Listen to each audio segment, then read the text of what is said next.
मयंक चावला जी। राधे राधे श्री हरिवंश। राधे राधे महाराज जी। महाराज जी, मेरे घर में नकारात्मक ऊर्जा बहुत है, जिसकी वजह से घर में हर समय क्लेश की स्थिति बनी रहती है। अतः गुरु जी, आपसे अनुरोध है कि सकारात्मक ऊर्जा लाने का उपाय बताएं। वैसे रात दिन तो लगे इसी में कि आपकी सकारात्मक ऊर्जा शक्ति जो अपराध करने से नष्ट हो गई है। कोई भी हो, धर्म विरुद्ध आचरण करोगे तो जब उसका फल मिलेगा वो तो अलग होगा, लेकिन वर्तमान में उसका कार्य है निगेटिव स्थिति पैदा कर देना, पति पत्नी में, पिता पुत्र में, क्योंकि वो अधर्माचरण जीवन भर तुम्हें दंड देगा और जब परिणाम आएगा तो बहुत ही भयंकर होगा। इसीलिए जो पहले के लोग थे डरते थे कोई पाप ना हो जाए। आज अपने लोग डरते हैं मतलब पाप ना हो जाए। अपने लोग तो मनोरंजन मांगते हैं। ये जो आज का वायुमंडल नया आधुनिक बच्चों का चला है, समाज का चला है, जो व्यवहार चला है, इसमें सुख शांति और सकारात्मक सोच कैसे हो सकती है? तुम रोज होटल का खाओ, फिर एक रसोई का तुम्हें 1 महीना पवाया जाए, पा पाओगे? आपका मन नहीं राजी होगा ना। नए नए भोगों की चाट और सकारात्मक सोच होगी, स्वप्न में नहीं हो सकती। संभलना बहुत कठिन है, समय बहुत विचित्र है। बहुत मतलब जो घटनाएं दिन प्रतिदिन दर्शन करने को मिलती हैं, सुनने को मिलती हैं, उसका कारण है कि हमारी बुद्धि राक्षसी भाव को प्राप्त होती चली जा रही। राक्षसी भाव किसे कहते जानते हो? स्वसुख वांछा। मैं सामने वाले से सुख ले लूं, सुखी हो जाऊं। वो छोटी बात से लेकर के बड़ी बात तक वो सब उसी में आ जाती है।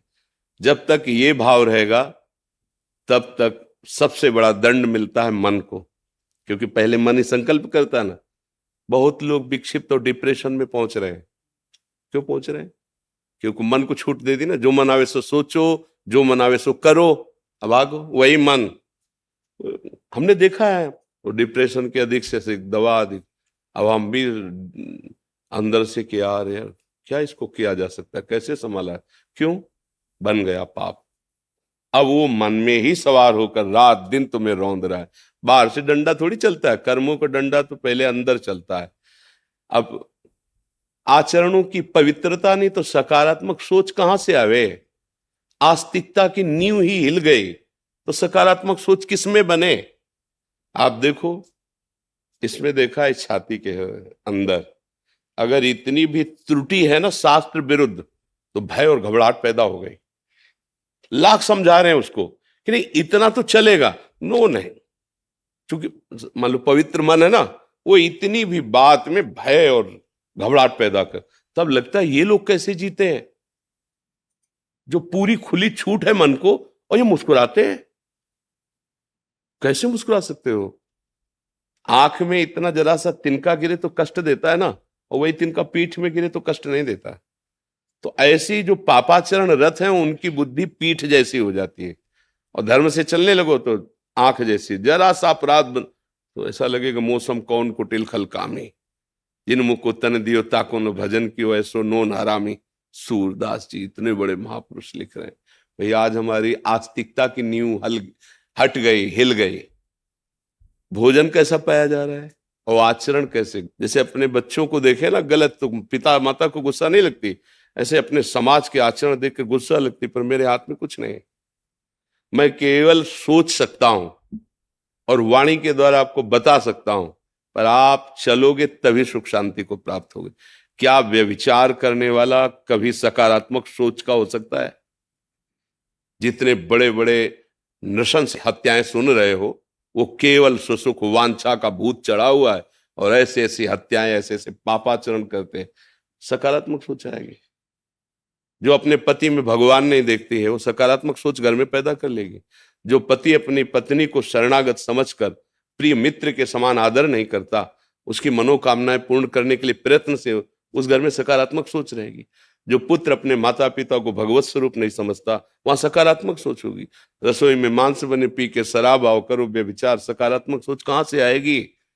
सकारात्मक सोच पवित्रता और पुण्य में प्रकट होती है, नकारात्मक सोच अपवित्रता और पाप में प्रकट होती है। ये सबकी समझ में नहीं आएगा। जो गिरा हुआ है उसको गिरने का भय नहीं रहता, जो चल रहा है उसको गिरने का भय होता है। तो भगवान की आपके ऊपर कृपा है, जो अभी आपके अंदर ये प्रश्न है कि सकारात्मक सोच कैसे आवे, नहीं तो ये प्रश्न ही खत्म है, ये प्रश्न ही खत्म है। रुपया कैसे आवे और आज किससे कैसे सुख भोग लूं, बस इतनी मानसिकता रह गई है। छल से कपट से मित्रता का नाटक करके या जबरदस्ती, जैसे बस दो ही लक्ष्य हैं। जीवन में क्या होगा, हमारे जीवन का परिणाम क्या होगा, मैं यहां किस लिए आया हूं, क्या कर रहा हूं, क्या करना चाहिए क्या नहीं करना चाहिए, ऐसे प्रश्न तो पवित्र हृदय में उत्पन्न होते हैं। कहीं ना कहीं आपके कोने में पवित्रता है जो आपको अभी प्रेरित कर रही है। तो एक काम शुरू कर दो, नाम जप करना। जिस जगह में नाम उच्चारण किया जाता है, जय जय श्री राधे जय जय श्री राधे, वो वायुमंडल पवित्र होने लगता है। अगर घर में आप 10 मिनट कीर्तन शुरू कर दो, राधा राधा, बहुत से भगवान नाम आचार्यों द्वारा दिए गए, जो नाम प्रिय हो, सब नाम समान है, 10 मिनट कीर्तन शुरू कर दो और उठते बैठते चलते फिरते नाम जब शुरू कर दो और उसका फल ये मांगो कि हमारा परिवार सात्विक भाव से युक्त हो, इनकी बुद्धि शुद्ध हो, इनका मंगल हो, शुरू हो जाएगा।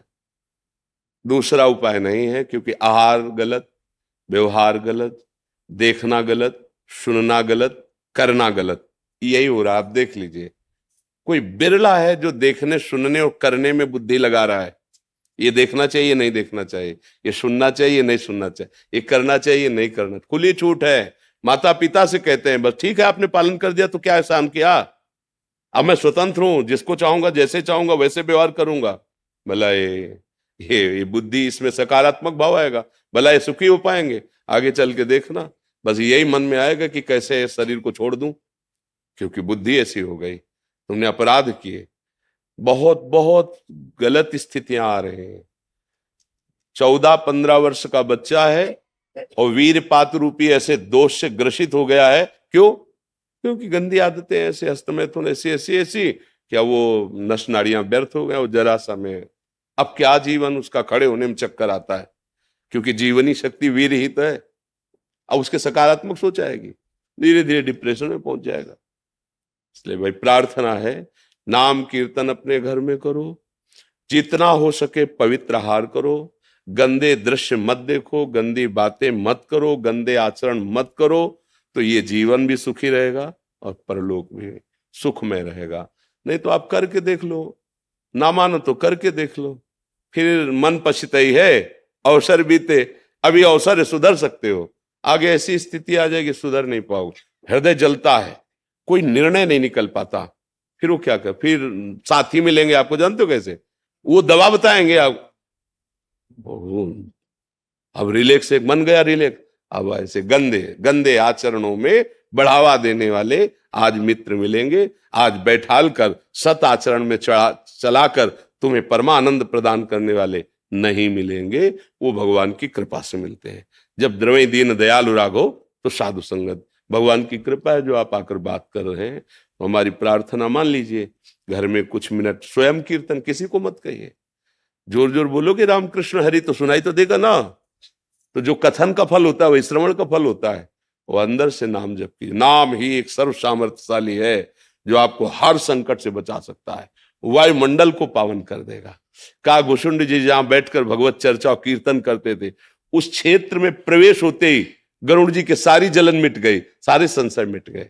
इसलिए हमारे पास तो यही औषधि है, और फिर कोई जंतुर अंतुर बना दे तो बात अलग है, अपने पास तो जंतुर बना है नहीं, ऐसा तो कुछ है नहीं, अपने पास तो यही है कि भाव कुभाव अलख आलसहु, नाम जपत मंगल दिशि दसो, दसों दिशाएं तुम्हारे लिए मंगल। सकारात्मक सोच की क्या आनंद की बाढ़ आ जाएगी, पर नाम जप करो, जैसे बने वैसे नाम, भाव से कुभाव से अनख से आलस से कैसे भी करो।